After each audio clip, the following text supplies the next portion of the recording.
Combat FC 1 goes down on June the 17th at the Shriners Auditorium in Wilmington, Massachusetts. And if you can't be there in person, of course, you can watch it on UFC Fight Pass.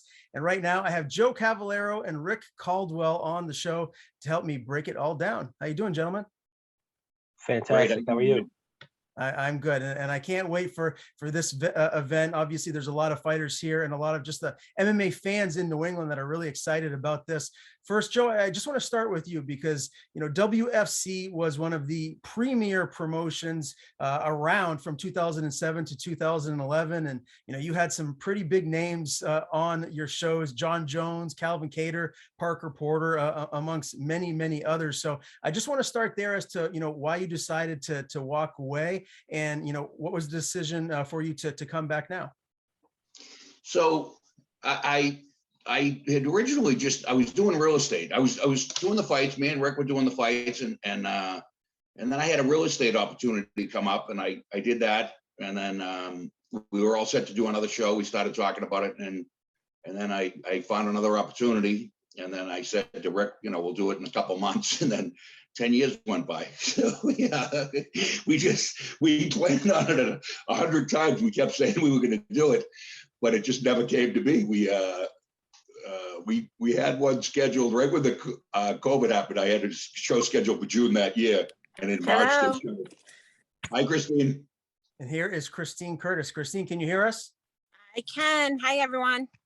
We can't see you just yet. I don't know if you can connect to the video because we got to see your pretty face. And congrats on the wedding recently. Thank you. Yeah, I am trying. I'm in a bad area, so. Your face isn't coming in. Can you put it so your face comes on? I am. There we are. Hi. Hey. Happy to have you on. I was just talking to the guys about, the decision to walk away from the promotion WCF in 2011 and to come back now. So obviously, Joe, this is really exciting for all the MMA community here in New England. So to just kind of follow back up on what you were saying, here you are back now. And is this something where you feel like this is a promotion that's going to stay for the unforeseen future?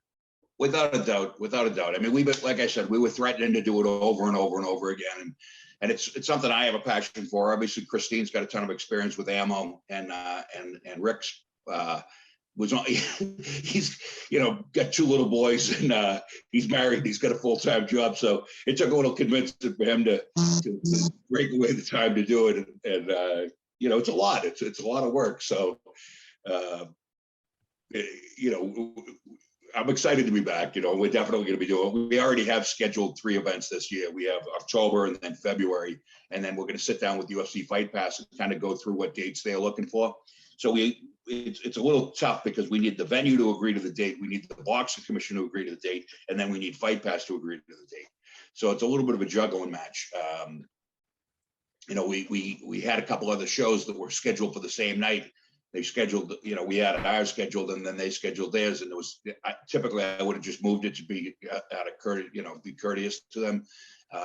But there was no way I could do it. It was the only date that I had with the venue. So I said, you know what, we'll go forward with it. One of the shows actually got postponed, and they moved it to July. And then the other one is going to go the same night as us, which is, they're out of another state, so it's not going to matter to us.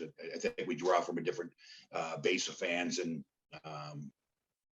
I don't think it's going to matter much at all. But as far as the name World Championship Fighting, you said it when you first introduction, you said World Fighting Championship. It's actually World Championship Fighting. There was a guy that had, I trademarked the name back in 2008, and then the World Championship Fighting. And that's what we used for 11 events. And then there was a guy that came out and trademarked in like 2013, he trademarked World Fighting Championship, which is obviously the same name. It's just they changed the words around.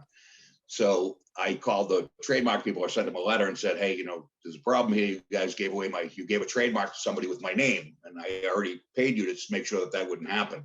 And they came back to me and said, yeah, it's definitely our fault. We shouldn't have done that. It's definitely our mistake, and we'll support you going forward. You can definitely use the name. And I said, okay, great. Let the other guy know, and give me a buzz back when it's straightened out. And they said, no, you have to sue him. I was like, I'm not suing anybody. I'm not, that's not the business I'm in. I said, I'm just gonna, I'll change the name. It's just as easy. It's a fresh start. It's been 10 years. It's tough because we did have some really goodwill through the fighters, the fans, and everything. It's kind of reintroducing that to everybody, but I don't think it's going to be that big of an issue. I really don't. We still had a database of people that had bought tickets from us. There were 10,000 people in that database that had bought tickets, and when I sent out the first email blast, about 2,600 of them bounced. The emails were no good. But the base of it, the people that had bought tickets before that have come to the event, we got a real good response from that. So, I just basically put in its WCF back at the Shrine is under a new brand name with the UFC Fight Pass deal. So I think it's not going to be tough for the transition, and it's a nice name. I like it. It grew on me. I wasn't sure at first, but it's something that I like. Yeah, it definitely has a nice ring to it. And as far as, this being on UFC Fight Pass, is the future for this promotion, is this to be kind of like a feeder system into the UFC with it being on UFC Fight Pass? So I talked to the UFC, one of the things I said to the guy that's running everything, they run it as a separate division. It's a huge business. It's at one point they had 750,000 subscribers before the pandemic, and they don't give out their numbers, but I asked Dana about it, and I said, what do you guys, how did it work out through the pandemic? And he goes, we blew it out of the water. He goes, the viewership on it and the subscriptions on it, went through the roof. And I know at one time they had like 750,000. That was before all that, so I can only imagine what they're at now. But I asked the guy, I just said to him, what does success look like in your eyes for us? Like, what do we do that makes it successful? And he said, our number one thing is subscriptions. We want more people to subscribe to the channel, and we want people watching your product. It's got to be good enough. We want top level fights, and we want the best of the best. And we want really, really toughly, evenly matched competitive fights. And they said that drives subscriptions for them. And then the other thing is they want us to build fighters into regional stars, and then have those guys go on to fight in the UFC. And I said, we've already done that. We were doing that before it was a marketing plan. We had John Jones, we had Calvin Cater, we had Rick Hahn, we had, some really, Rick could go through the list with you. There's been a bunch of guys that have come through, Danny Ozone and Sam Hoger and Ken Stone, and Rick can jump in with any other ones. But the point of the story is there's been a real, a lot of people that have gone through and gone on and been very, very successful. Yeah, I mean, geez, you have what a lot of people feel like is the all-time greatest pound for pound fighter, and John Jones that fought for you previously. So, Rick, from a matchmaking standpoint, how difficult or easy has it been for you here for this rebrand for this first event? It's been a little of both, right? Like there have been some things that have been very easy, and there have been some things that have been tough, right? At a high level, right? The thing that's a challenge right off the bat is that we have to really balance, kind of when Joe's saying what's successful for Fight Pass, we have to figure out what's successful for us too, right? So we have to get fights that work for the Fight Pass model. So evenly matched fights, but we also can't do just a Fight Pass only show because we don't get enough money from Fight Pass to fund the whole event. So we still have to be concerned about who's going to buy tickets in Wilmington, Massachusetts for a 7 p.m. show on June 17th, right? So we have to make sure that we have enough fights that are going to bring in people to the venue. And we have to make sure that we've got at least 6 fights that we can put on Fight Pass. And on top of that, we also have to figure out, okay, what's going to get people to tune in on Fight Pass? Because let's just say you're a big fan of, one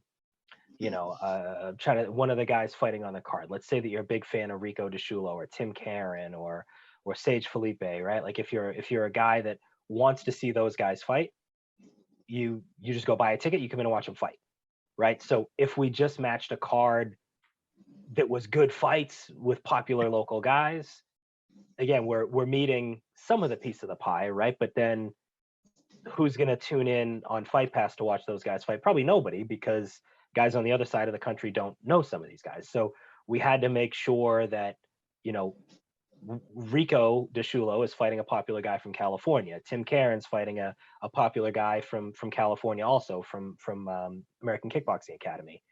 And we got a guy fighting Leo Ladea, who's from South Carolina, and he's got a big social media following. And Jamie Campbell's fighting a guy from New York that's got a huge social media following. So that was the thing that normally we wouldn't, on previous iterations of the show, or what some of our competitors would be doing. They really don't care if you're bringing in a guy from New York that's got 12,000 Instagram followers. They really don't care about that, because at the end of the day, he's just an opponent for the guy that's going to sell tickets locally. So I would say we have to have a different view of it, though, because if we have a skilled fighter from New York that has a big social media following, that's actually very valuable to us, because his fans in New York will actually watch him on Fight Pass. So it's been kind of a challenge that way. We had to do, somewhat of a balancing act to make sure that we're pulling from the right buckets. And I think what Krystyne was laughing about a minute ago is the other thing that's challenging for us is, to put it bluntly, a lot of guys don't want to fight anyone. And I'm not going to call anyone out specifically. I get why some guys are where they are in terms of, okay, I need a fight based on, I'm coming off a couple losses. I want this one, I want that one. But if I have, Fight Pass doesn't just let us put whatever we want on Fight Pass, right? So if we took a guy that was, a popular local fighter who sells tons of tickets and that is potentially, just waiting for his UFC call, and the only way we can get him is if we get him we can only get him in June if we get him a really easy fight, so it doesn't screw up Contender Series for him. Like, we don't really have a spot for him, and it's not that we don't want to, it's that I understand why he can't take a tougher fight, but if the guy's not within spitting distance of 500, I can't use him, like, not for the Fight Pass portion anyway. So we could have if it's a top guy that would headline a show potentially based on his name and how good he is. If we have him on our show and he's fighting a guy that doesn't have a good record, I can't put that fight on Fight Pass. Gotcha. So that's been the hard part, right? Like when fighters drop out, like Jay Bakanowski just lost an opponent 2 weeks ago. I had a whole bunch of people. Krystyne found a bunch of people on the internet. There's a whole bunch of people who are willing to take a fight with Jay Bakanowski.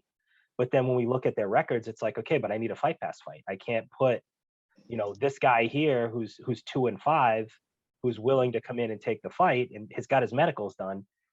I can't put Jay Bakanowski in a 2 versus a 2-5 guy on TV. So thankfully it worked out. We were able to get Jesse Erickson. That's going to be a fantastic fight. And I know you did an interview with Jesse, and that's a fight that we're all excited about. So we've gotten lucky in some of those instances, right? Like, it worked out well for us that Jesse won by submission in about 90 seconds, right, 2 weeks ago, right? So it worked out really well that he went through a camp, didn't take any damage, and was like, yeah, why not? I'll take another one. Like, so yeah, that's been the biggest challenge, I would say, is that, if something crazy were to happen, and I'm, hoping it doesn't, but if something happens to one of our Fight Pass fights tomorrow, I can't just grab anybody and throw them in there to keep somebody on the card. And that's something that, I think is almost essential in for a lot of these MMA shows, right? Like they'll have guys that sell $20,000 in tickets on their show, and they lose an opponent, and they're like, okay, yeah, like we all know the 4 or 5 names that they can call, and I'm not going to call anybody out specifically, but you know who they are, Ryan. You know the guys that they can call that'll come in for $1,000 on 4 days' notice and fight anybody. 3 weight classes up, they don't give a shit, right?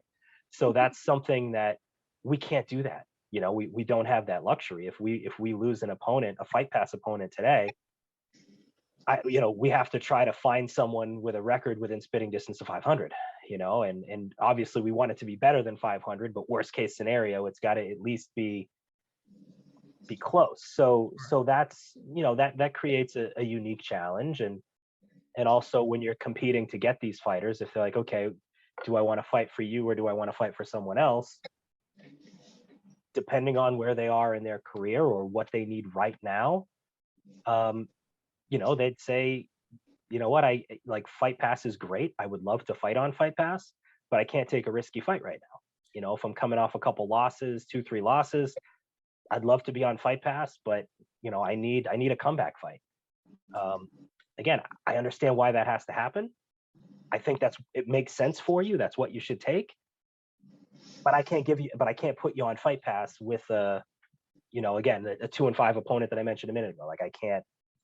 So I got a follow-up question for you, Rick. And Krystyne, I'm going to get to you here in a second, but it's funny because Dan Dubuque, I'm sure all of you know who he is. He's a very successful regional fighter. He was alluding to this similar topic here on social media earlier today. And, a lot of fighters, that want to make this their ultimate, full-time job, their career, they want to get to the UFC, right? That's everyone's goal. That's the biggest promotion in the world. That's where they want to get to go. But you see a lot of fighters that are padding their record, and by the time they get to the UFC, they're not ready. They get run through, and then they're 2 fights and they're out. So what's the challenge with that to actually get through to some of these guys that, hey, you might be 3-1 right now, or 4-0, or whatever it might be.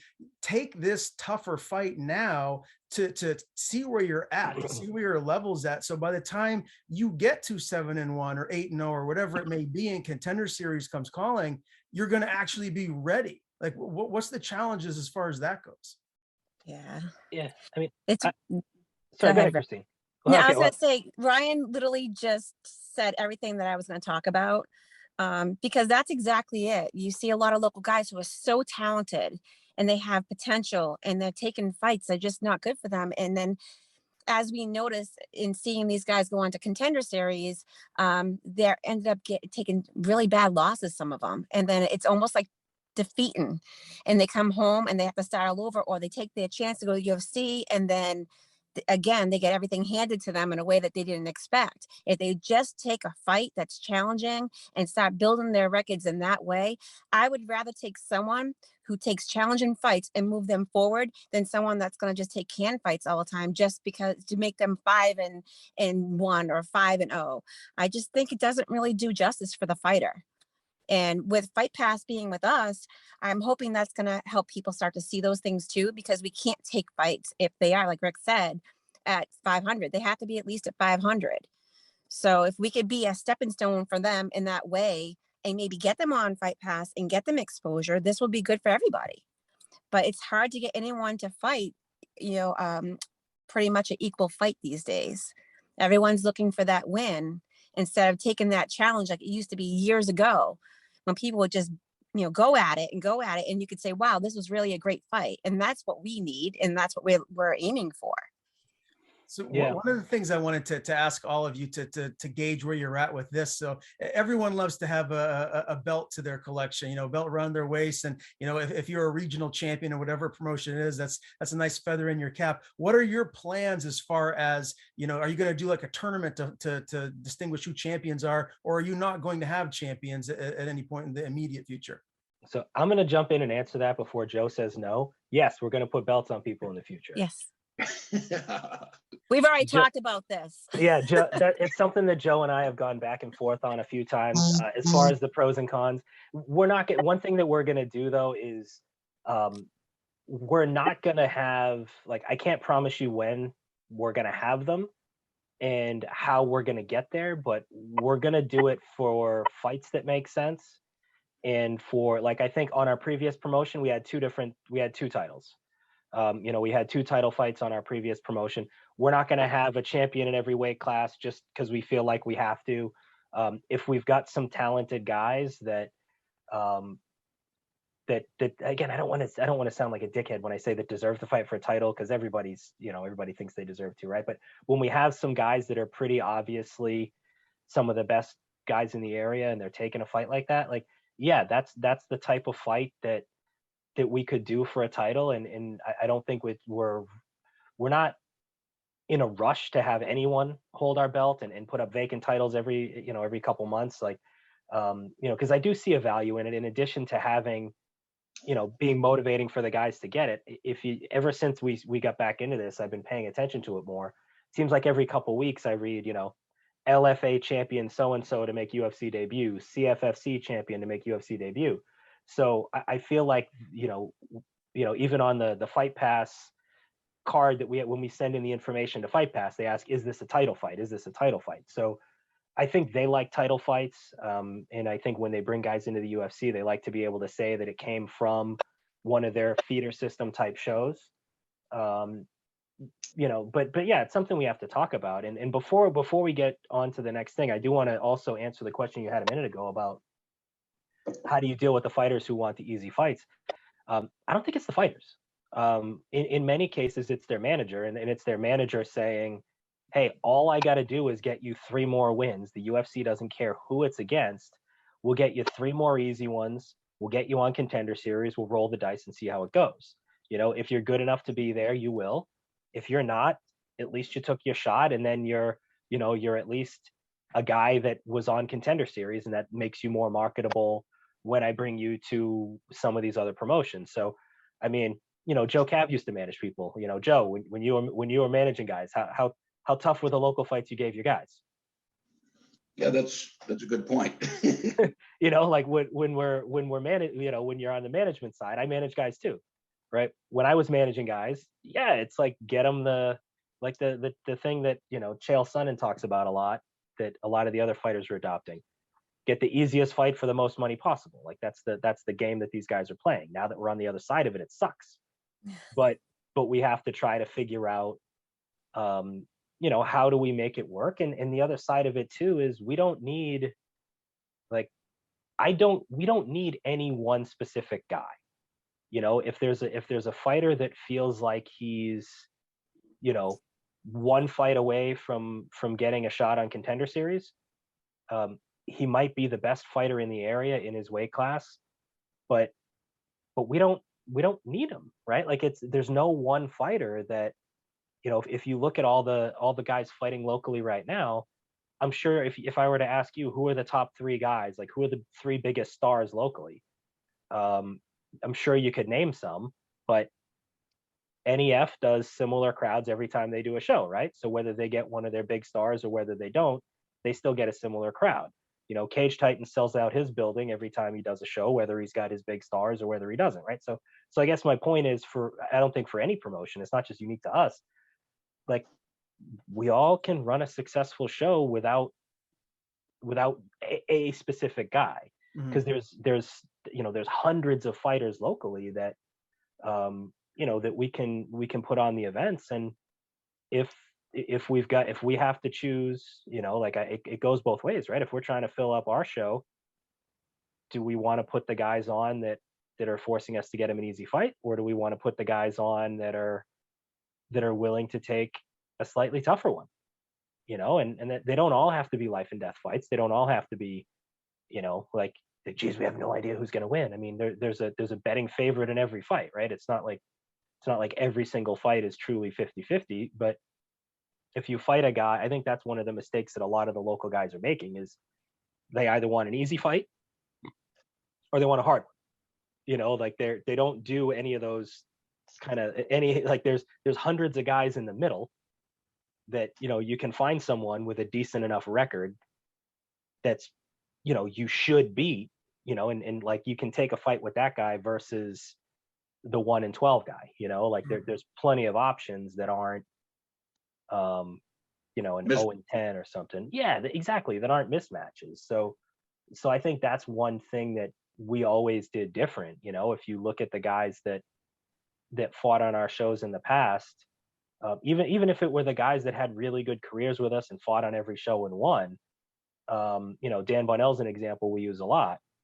Dan wasn't fighting bums. Dan was fighting guys that were appropriately matched with. Like they had similar records to him.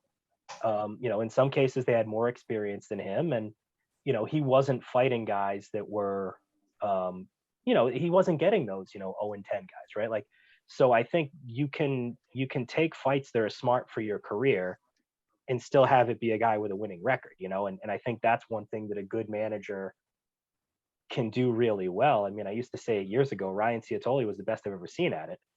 He would look at a local guy, he would pick the matchup apart and say, you know what, my guy's 4-2, that guy's 7-2. I think my guy's better than him here, here, and here. So yeah, we want that one. And then more often than not, Ryan's guys would go out and win. So he was really good at figuring out which guy with a good record can my guys beat, you know, and he Ryan's the guy that had John Jones.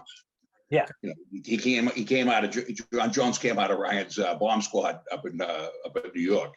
So yeah. you know, Yeah, their guys rarely lost on our shows, right? Like they, you know, there's one time I can think of off the top of my head that one of their guys lost, but again, for the most part, and even if they did lose, it was like a split decision. So he was always like, so I guess that's where I'm going with it. Like that's one thing that I've seen now is I think some of the managers and coaches are being, you know, they're more cautious than they used to be, I would say, for some of their guys. But then there's also plenty of guys that we have that, I mean, Tim Caron's a good example. I offered Tim Caron at least 10 opponents. All of them had a winning record. He said yes every single time. You know, and some of the guys, you know, they didn't work out for, you know, various reasons, but ultimately we did get him, you know, a really good opponent on the card. And, you know, so he's a guy that's willing to say yes to everybody.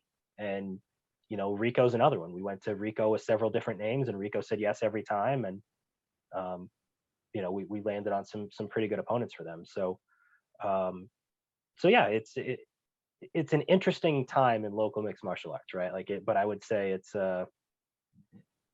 you know, we'll always find a way to make it work. You know, there's always, we need 6 fights. We don't need 60, you know, we need 6 Fight Pass fights. So we'll find a way to make it work every time. it's funny because Krystyne gave us the heads up on that before we started. When Krystyne came in, she's got the experience from ammo, and she said it's not the way it used to be. It's a little bit more difficult. You know, the days of just getting guys that'll fight anybody, you know, are different. You got a guy like Steve Stangl that's fighting for us, that's been with us since, you know, some of the first fights that we had and fought for us consistently. You know, Steve hasn't got the best record, but he's a tough kid. And when Rick, I think it was Rick or Krystyne, which one of you talked to him? Yeah, I was talking to Steve. Rick did. Yep.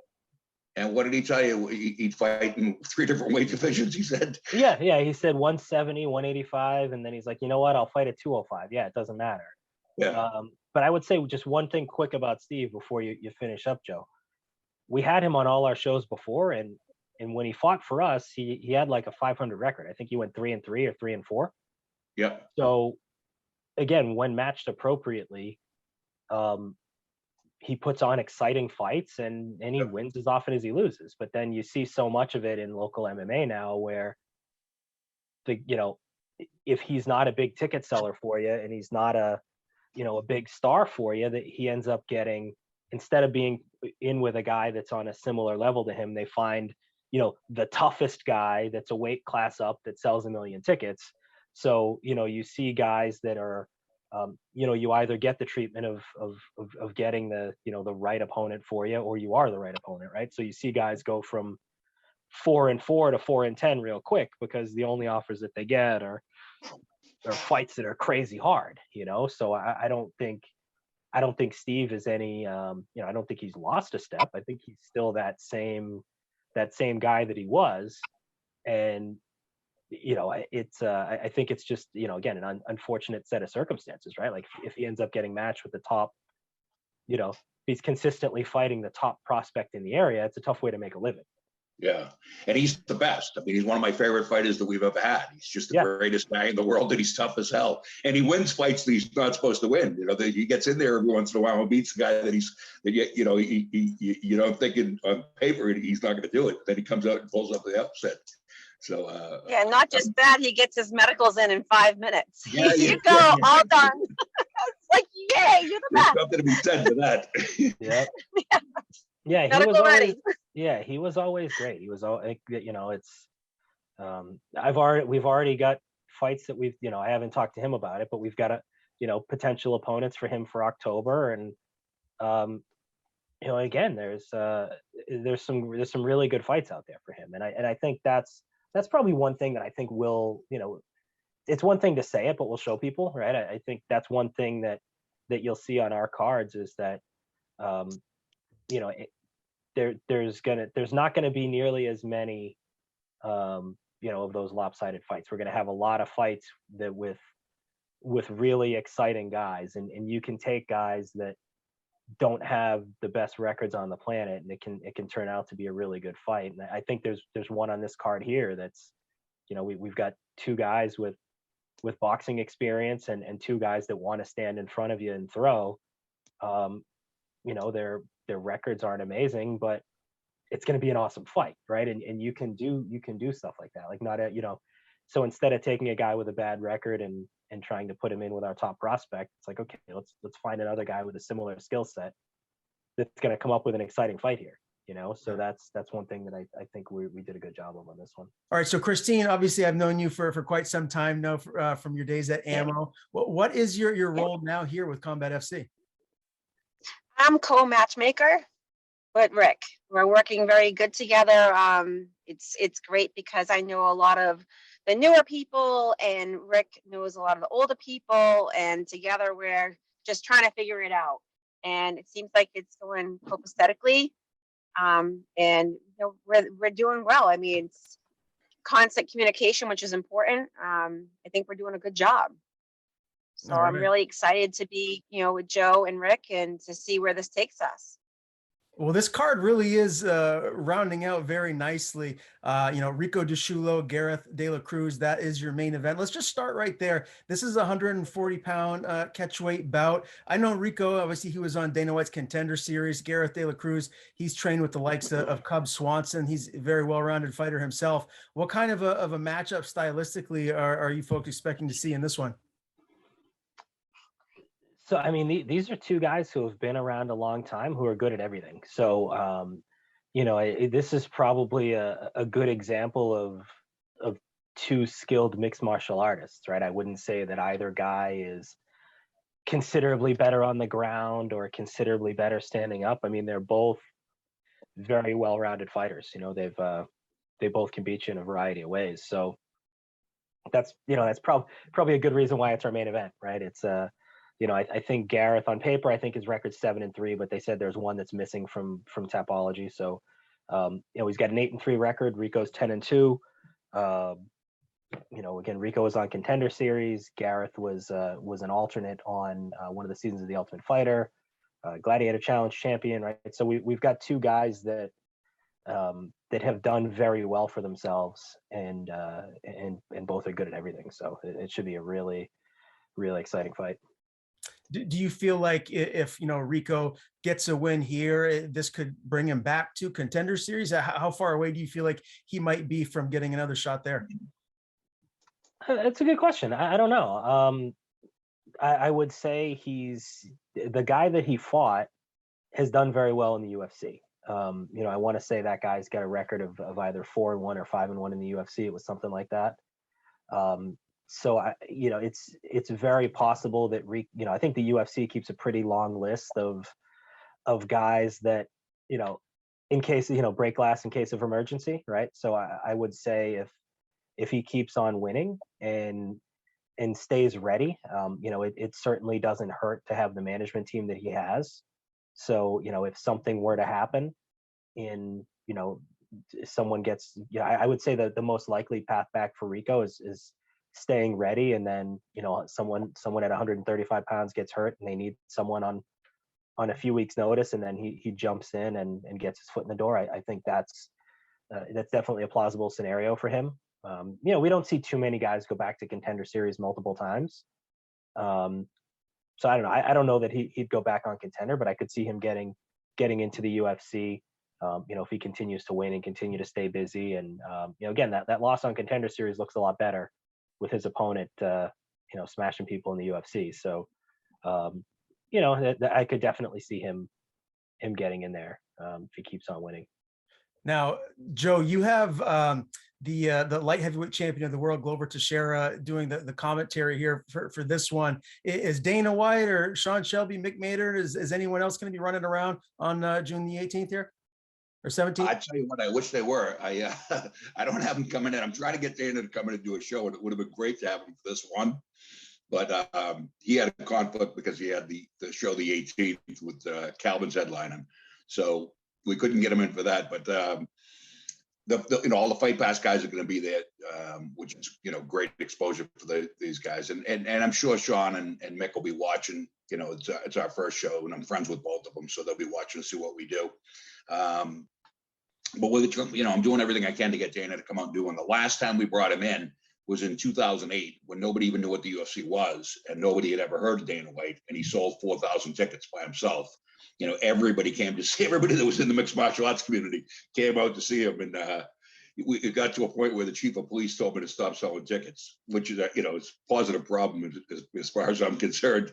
So, one of the things that we try to do is for every event, we try to bring out somebody that's really cool. And, we've had Kimbo Slice and Sean Gannon and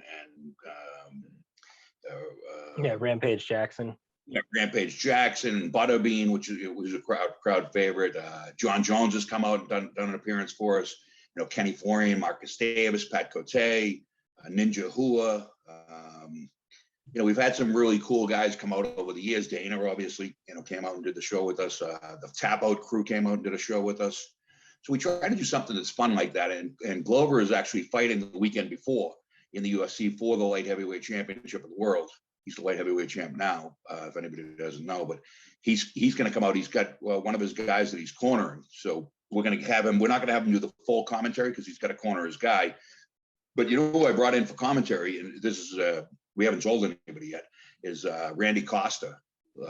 He was a UFC fighter that's from the area. He's actually training down in Florida right now. But Randy's a really articulate kid. He's a real handsome kid, and he can fight, and he knows a ton about the fights. And then we brought in Sean Wheelock to be his partner. And Sean, in my opinion, is top 10 commentators in the world. Definitely by far the best guy outside the UFC. But he's definitely in that top 10. And I didn't think we were going to be able to get him, to be honest with you. He handpicks the shows that he does. He does the bare knuckle fighting with Chris Lieben. Chris Lytle. And I didn't think we'd have a chance. And I talked to a friend of mine, my buddy Dean, and I said, "Hey, do you know him at all?" And he said, "Yeah, he's a great guy."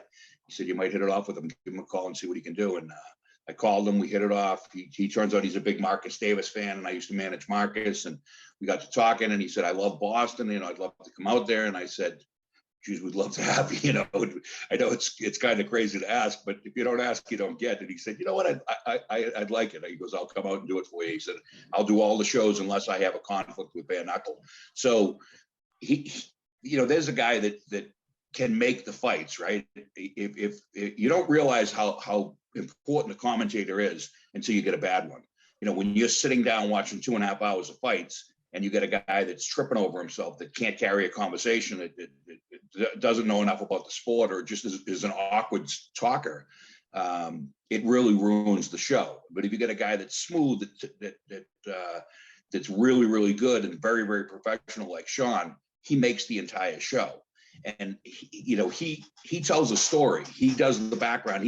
2 weeks ago, I had to call Rick and Krystyne and ask them to send the fight card over.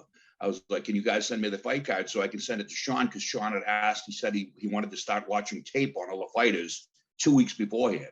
That guy's a professional. He's not messing around. Come the night of the fight, he's going to be able to tell a story about the fighters. And that's what the UFC does so well, is they tell you a story and they get you emotionally invested in what's going to happen. And every weekend they tell a different story, but they still get you just as pumped up for the fight. We'll see a fight this weekend and I'll be like, "This is the greatest fight card I've ever seen." And then a week later, "This is the greatest fight card I've ever seen." They just keep sucking you in, and they're always great fights. I'm not saying that they're not unbelievable fights, because they have the top fighters in the world, but they do such a good job of telling that story. And I think Sean Wheelock is the guy to do that. And I think he's one of the best guys that does it anywhere. And I think Randy's going to be a perfect fit for him. It's a tremendous opportunity for Randy to further his career and get into that position where he's going to be. When I talk to him, I'm like, if Sean Wheelock told you that it was $10,000 for you to fly up, sit next to him, and work the booth with him for 2 days and show you how the whole thing is done, it'd be worth you paying him. That's how good he is.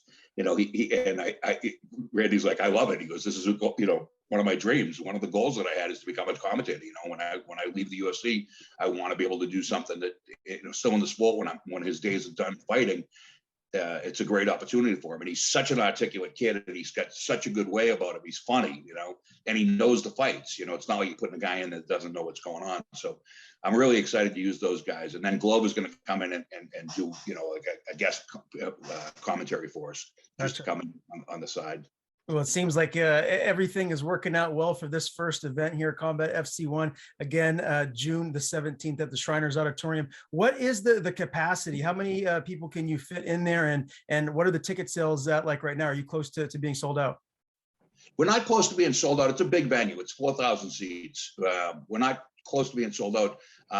Krystyne and Rick took a ton of tickets for the fighters, probably more than we've ever put out before an event. And everybody seems to be doing really well with them. We did tables on the floor, which is something that I've never done before. I talked to a friend of mine that has, he runs, his name is Dean Toole. Dean, outside the UFC, is probably one of the most influential guys in mixed martial arts. And a lot of people, don't know him. A lot of people do know him, but a lot of people, he doesn't get the fanfare that he deserves. He runs, he's partners with Roy Jones Jr. and Roy Jones Jr. Boxing. He's partners with Game Bred Masvidal, Jorge Masvidal, and Game Bred Fighting Championship. He's partners with Showtime Pettis and Showtime Fighting Championship. And then he's got two of his own organizations. He's got Icon and Island Fights. So he's, they're doing a live event week after week after week. And then, with our event, he's actually coming up and helping us with the running of the first thing. We'll use all his production team. These guys have hundreds and hundreds of shows under their belt. So it's gonna be really good from a TV production standpoint. It's a really nice feel to it. I've watched a lot of their fights. I actually watch all of their fights. But Dean's a guy that is going to help us out with this and really knows his stuff. It's going to be fun. All right, let's transition back to the fights here. I want to get your guys' take on a couple of these other exciting fights that I'm looking forward to. Let's start with Tim Karen and Salomon Amadar. Tim Karen's 10-5. His opponent Amadar is 7-2. I'm really intrigued about this matchup because I've always liked watching the Bear Tim Karen fight. Break this one down for me, guys. How do you feel like this fight is going to play out come June 17th? Yeah, so I think this is going to be one of those fights that I think we'll know in the first 60 seconds or so. That first time that they clinch up, we'll know how this one's going to go. Because we know what Tim's game is, right? I mean, with a nickname like the Bear, I think it fits him, right? Like, he's a guy that, he's a rough guy. He's a strong guy. He wants to take you down, beat you up. He wants to submit you. But he's a guy that's definitely, for every aspect of his game, I would say like being strong in the clinch and the wrestling, the ability to get the takedown, control where the fight takes place. I think that's something that he does really well. And again, he's a well-rounded mixed martial artist, right? He's a guy that was on Contender Series. He's had 5 fights in Bellator. So it's not like he's a one-dimensional, grappler or anything like that. But I would say one thing that a place that he usually has a big advantage is just how strong he is in the clinch and some of the things that, some of the takedowns that he can hit from there and things like that, right? So I would say Salomon is, he's a little different. I would say he's probably a little meaner than Tim in terms of like he tries to beat you up a little more. I'd say Tim is a guy that would just as happily choke you as he would punch you in the head. Whereas I get that, like with Salomon, if you've seen any videos of his training, everything that he does, it looks like it hurts. He's one of those guys he throws a ton of strikes, but he's another guy that wants to beat you up a little bit, and then he wants to throw you on your back and get you to the ground, and he wants to beat you up even more. So again, that's one of those things that like we'll see when they clinch up. If there's an obvious strength advantage for either one, or if there's an obvious wrestling advantage for either one, we'll have a pretty good idea how the fight's going to go. Because I think ultimately they're both guys that would prefer to, if they have it their way and they're both writing up, okay, what's your perfect vision of this fight? 90 seconds in, where are you? Like, they both got the guy on the ground. They're probably on top in half guard and they're working for their next thing. Right. So if Tim's on top of him and he's working for position and trying to get him out of there, trying to submit him, he's certainly playing his game and he's in good shape. Whereas if it goes the other way and Solomon's on top and he's landed some ground and pound, like it's, again, I don't think either guy is gonna run away with this one.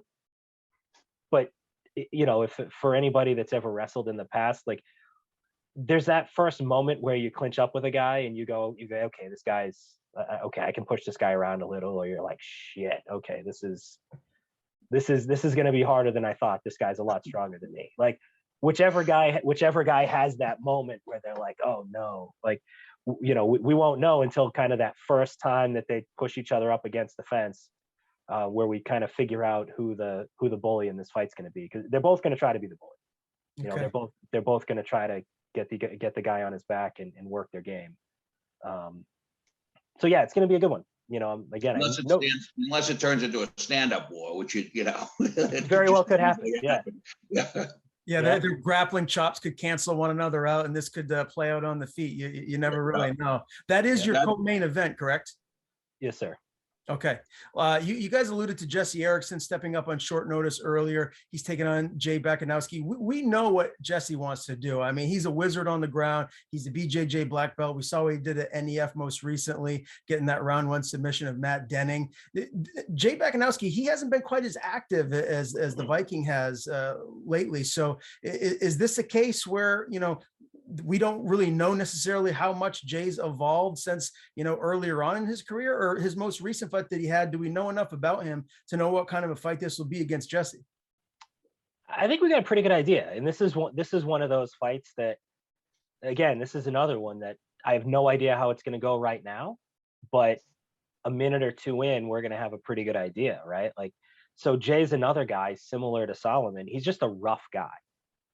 Jay's not an easy out for anybody. He's not a guy that you don't go 3 rounds with Jay Bakanowski and just leave without some stitches and an ice pack. Like he's just one of those guys that everything he does hurts. He throws, he's got really good hands. His boxing's really good.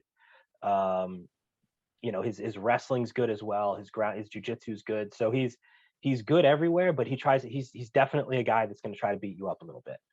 I based on what I've seen of Jesse, and candidly, I haven't been to a lot of the NEF shows, so I haven't watched all of Jesse's fights, but he definitely looks more like that slick jiu-jitsu guy who, he's working for submissions and he wants to get you out of there. And, definitely more of a grappling heavy game from Jesse. Right. So I would say that's,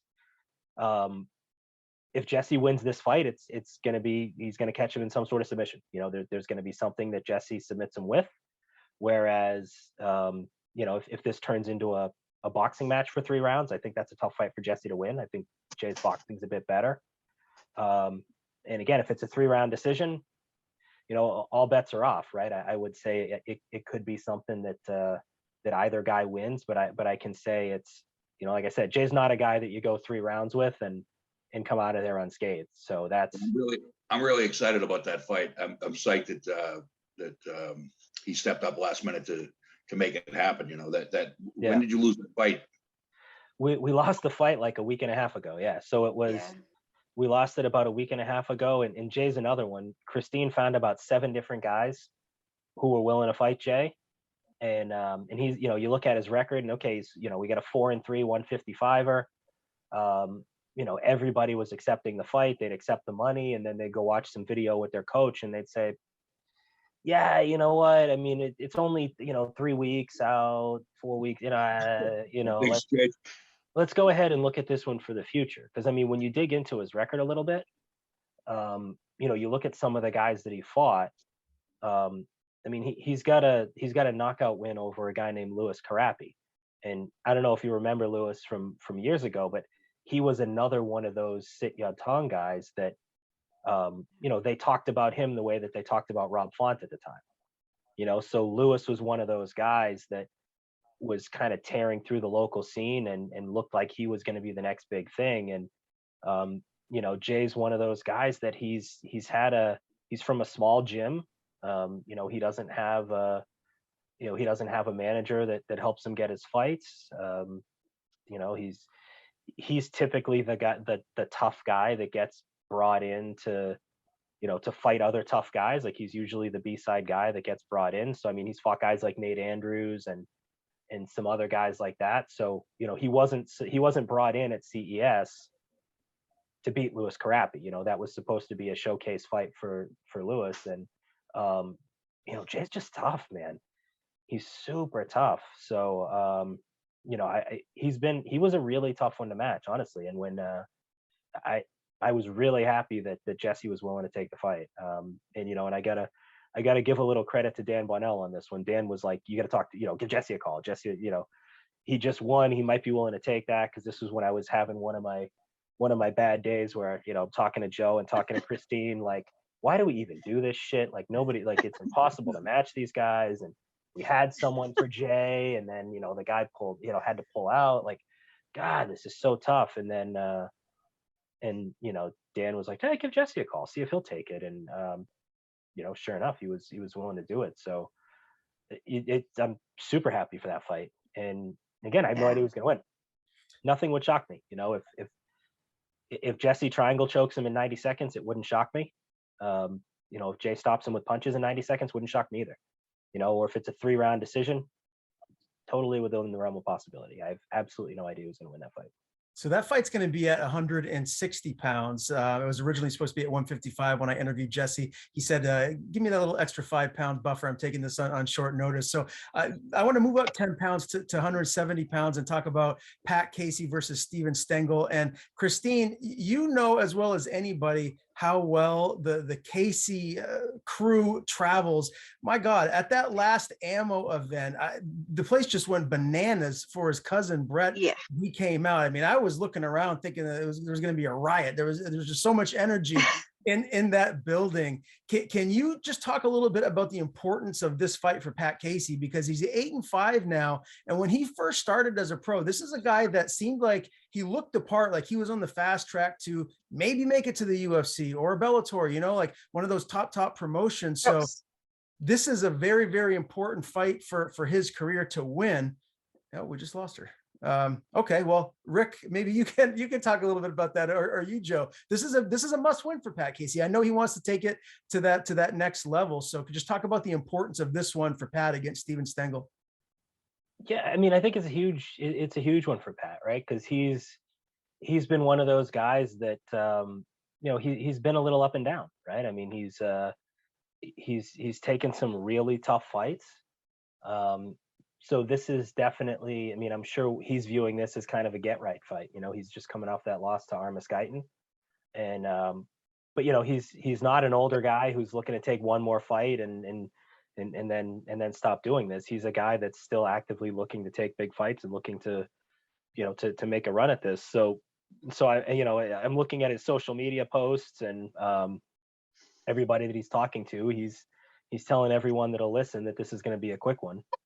So in Pat Casey's mind, this is a fight where he's just going to bully Steve and get him out of there quickly. So I think when you start making claims like that, if it doesn't happen, yeah, I mean, you definitely put yourself, you make it a must-win fight, whether it was or not.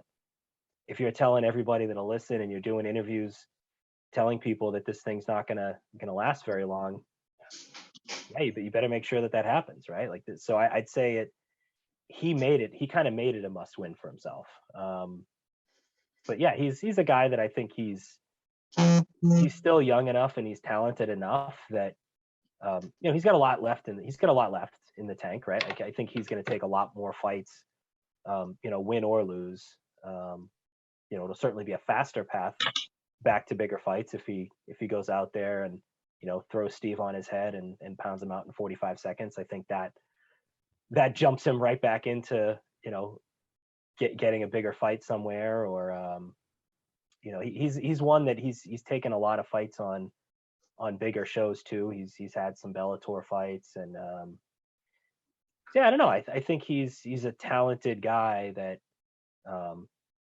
will certainly get back to whatever he views as his next step. A dominant win certainly gets him closer to that. Yeah, I'm looking forward to this one. And I've been interviewing Pat for a while now, so I know the importance of this fight for him to really start to rack up more of those wins and not get any more losses. But when you look at the rest of this card, guys, give me a fight or two that, you know, to the general public here in New England might be under the radar that you feel like, you know, could steal the show, could be fight of the night. Yeah, I'll give you a couple if you don't mind. So one of my favorite fights on the entire show. I don't think it's getting nearly enough play right now, and it's one of my favorite fights that I've ever matched, frankly. So Fabio Alano he's making his amateur debut, and normally we wouldn't get too excited about something like that, but he's a 3-time world champion in Brazilian Jiu-Jitsu. You know, he's winning huge tournaments. He's also got a really good striking background as well. If you watched him on Instagram or any of his social media, if you didn't know he was a world champion jiu-jitsu guy, you'd think that he was a good stand-up fighter as well. Guys like that are really tough to match. You know, I can't imagine that, like on one of Dean Toole's recent shows, they just had Bo Nakal make his pro debut, and good luck matching that guy, right? Like he's one of the most well-known, collegiate champion wrestlers. And so to try to match a guy like that's tough. So we were running into issues with Fabio and no one wanted to take it. And I know it's something that the Tong team had been struggling to find a fight for him for a long time.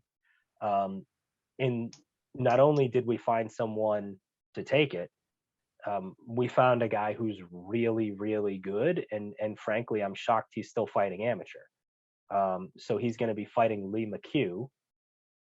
Lee is 4-1 as an amateur. He's a Carlson Gracie purple belt, and his stand-up is actually really good. So Lee's one of those guys that if Lee was making a pro debut, it'd be we'd have a tough time finding guys who want to fight someone like Lee making a pro debut. So yeah, that's a fight that I'm really excited about. It's going to be a big test for both guys. And one of the most intriguing parts of it for me is that if you get someone that's a Carlson Gracie purple belt and regularly competes in jiu-jitsu, Lee actually did a grappling match. I think it was on one of the reality fighting shows recently, where he was grappling against Yuri. Help me out, Ryan. How do you pronounce his last name? The 205er. He's 2-0 as a pro. Drawing a blank on how you pronounce his last name, but it's not Alcantara, is it? No. Yeah, so he's one of the best 205ers fighting locally right now, and I just can't pronounce his last name. I think, but he's an awesome fighter. He grappled Lee on one of these shows recently, and so Lee is a skilled enough grappler that it's not like, okay, as soon as this, we've seen so many fights when jiu-jitsu world champions make their MMA debuts. The second the fight hits the mat, it's all over. The guy can't possibly get the guy off him. Like in this case, we've got someone who's skilled enough on the ground that it's not going to be, okay, he got him down. This is going to be a quick back take and rear naked choke. And then we get out of here. Lee McHugh is fantastic on the ground. So it's going to be an awesome fight. Another one that I'm really excited about, and some of the guys have already started to really talk about this one. So this one might not come as a surprise that I'm going to talk about this, but Sanad Armoudi is fighting Sage Felipe. And Sanad only took a couple amateur fights because nobody wanted to fight him. He's a very, very high level black belt. His second amateur fight was against Billy Goff. And, obviously everybody knows Billy, and Billy's going to be on Contender Series coming up in a couple months here. And that was actually Billy's last amateur fight before he went pro. And Sanad, he put him to sleep right at the bell of the first round. So if you look it up on his record, it says that it was like I think they called it a retirement or something like that. I don't know why it's written up that way, but basically they realized he was sleeping after the bell rang. So they waved it off in between rounds. So he's such a tough kid. Goff's such a tough kid. I mean, that's a huge awesome. feather cap. Yeah. yeah, Goff's awesome. Like when I saw that, you know, and because I'd been messaging with Keith Florian about it, because Keith is Sanad's coach. You know, he's like, yeah, I got this guy. He's 1-1 as a pro. You know, I'd love to get him on the show. I'm like, yeah, cool. We'll see if we can. Yeah, I'm 1-1 as a pro. That should be easy enough. And then I pulled up his record, and I was like, shit. Okay, now I see why nobody wants to fight the guy. Yeah.